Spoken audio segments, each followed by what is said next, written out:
Mesdames et messieurs, si j'ai choisi de m'exprimer ici devant vous aujourd'hui sur l'avenir que je souhaite pour notre fonction publique, c'est parce que demain, ce sera vous qui aurez à la faire vivre. Si j'ai choisi d'adresser à travers vous à tous les fonctionnaires un message de renouveau, c'est parce que vous êtes avec votre jeunesse, votre enthousiasme, votre regard neuf, les plus à même d'incarner ce renouveau et peut-être même de le provoquer. À tous les fonctionnaires de France, à tous les agents du service public, je veux dire mon respect, je veux leur dire que je partage leurs valeurs, qui sont celles d'une certaine idée de la République et de la citoyenneté. Je veux leur dire mon estime pour le travail souvent difficile qu'ils accomplissent chaque jour au service de tous, pour leur dévouement et pour leur sens du devoir. Notre fonction publique est l'une des plus remarquables du monde par la qualité de ceux qui s'y engagent, par leur haut niveau de qualification, par leur moralité et par leur professionnalisme. En France, le service public, ce n'est pas seulement une profession, ce n'est pas seulement un métier, c'est une vocation. Vous êtes jeune, vous apprenez à être compétent, vous avez toute la vie devant vous, vous auriez pu faire d'autres métiers offrant responsabilité et perspectives de carrière, et vous avez choisi de travailler dur pour préparer des concours très difficiles. Vous avez choisi ce qu'il y avait de plus exigeant. Vous n'avez pas fait ce choix par appât du gain, vous aviez à votre portée d'autres emplois, sans doute plus rémunérateurs. Si vous avez décidé d'entrer dans la fonction publique, c'est pour la plupart d'entre vous parce que vous êtes animés par la passion de servir, par ce besoin de donner aux autres qui est au cœur de la morale du service public. Si vous avez voulu devenir fonctionnaire, ce n'est pas à votre âge parce que vous vouliez un emploi à vie, c'est parce que pour vous, l'intérêt général, c'est quelque chose d'important, parce que pour vous, ce n'est pas une formule creuse, mais une expression qui a du sens, qui exprime un engagement, une cause plus grande, plus belle que celle du seul intérêt personnel. Eh bien, je vous le dis, il ne faut pas que cette vocation s'éteigne. Il ne faut pas que cette passion de servir qui est en vous s'abîme. Il ne faut pas qu'une usure quotidienne finisse par en venir à bout à force d'inertie et de routine. Il ne faut pas qu'entre la réalité que vous vivrez au quotidien et la représentation idéale que vous vous en faites, la distance soit telle que la déception devienne fatale. Et je sais que ce sont des questions que vous vous posez. Il ne faut pas que votre ardeur se consume dans un enchevêtrement inextricable de règles et de procédures. Il ne faut pas que toute votre énergie s'épuise à essayer de lutter en vain contre le rouleau compresseur des logiques bureaucratiques. Il ne faut pas que vous soyez sans cesse confrontés à des exigences contradictoires qui finissent par vous décourager.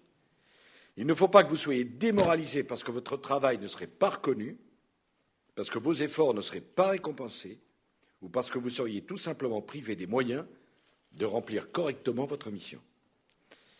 Alors, ce que je souhaite, en tant que chef de l'État, c'est une fonction publique où nul d'entre vous n'est à regretter son choix, où nul d'entre vous ne se sent déçu, ne se sent trompé, où chacun se sentira heureux parce qu'il se sentira utile, respecté, reconnu dans ses mérites, dans ses talents, dans ses compétences.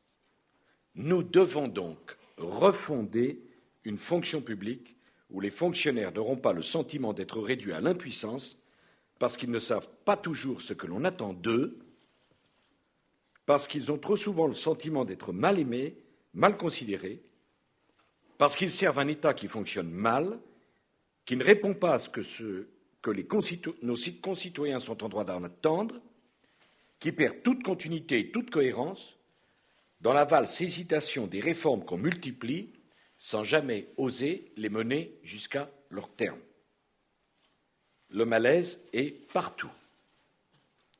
Il est dans l'État qui est devenu impécunieux et impuissant, en même temps qu'il ne cessait de s'étendre pour devenir tentaculaire. Il est dans les hôpitaux totalement désorganisés par les 35 heures. Il est dans la fonction publique territoriale. Ce malaise ronge les meilleures volontés, ce malaise fait obstacle au changement. Le moment est venu de reconstruire. Le moment est venu de refonder l'État, de refonder le service public, de refonder la fonction publique. Comme on l'a fait en 1945 avec le programme du Conseil national de la Résistance, comme on l'a fait en 1958 avec le général de Gaulle. Alors cette refondation, je ne la ferai pas tout seul. Je veux l'accomplir avec vous. Je souhaite l'accomplir avec tous les Français. Parce que l'État, l'administration, le service public, ce n'est pas que l'affaire de quelques-uns, ce n'est pas que l'affaire de quelques experts, ce n'est pas que l'affaire des fonctionnaires, c'est l'affaire de tous. Je récuse l'idée qu'il y aurait d'un côté le secteur public et de l'autre le secteur privé, d'un côté les fonctionnaires et de l'autre ceux qui ne sont pas fonctionnaires. La France, c'est tous les Français. C'est le travail de tous les Français et donc celui des fonctionnaires qui fait la prospérité de la France. Alors il manque en moyenne à notre pays 1 point de croissance économique par an pour que nous puissions financer notre santé et nos retraites, pour que nous puissions atteindre le plein emploi, réduire la fracture sociale, régler nos dettes et pour que les enfants puissent de nouveau espérer vivre mieux que leurs parents. Pour l'essentiel, cette croissance, nous ne la trouverons pas en dehors de nous, mais en nous. Nous ne pouvons pas nous contenter de compter sur les autres, il nous faut compter d'abord sur nous-mêmes. Si nous voulons résoudre nos problèmes, si nous voulons une société fondée sur les principes de l'humanisme, si nous voulons renouer avec l'espérance, il nous faut travailler davantage, investir davantage, prendre plus de risques, avoir plus d'audace et porter le goût d'entreprendre. Partout et depuis toujours, ce pari du développement se gagne non dans l'opposition du privé et du public, mais au contraire, dans leur articulation réussie, dans leur capacité à s'entraîner l'un l'autre. Dans le développement, le non marchand est aussi important que le marchand, la qualité aussi décisive que la quantité, l'immatériel aussi crucial que le matériel. La qualité du service public compte autant pour la croissance que la qualité de la production, la productivité des administrations autant que celle des entreprises. Le service public ne peut pas obéir aux critères de la rentabilité financière.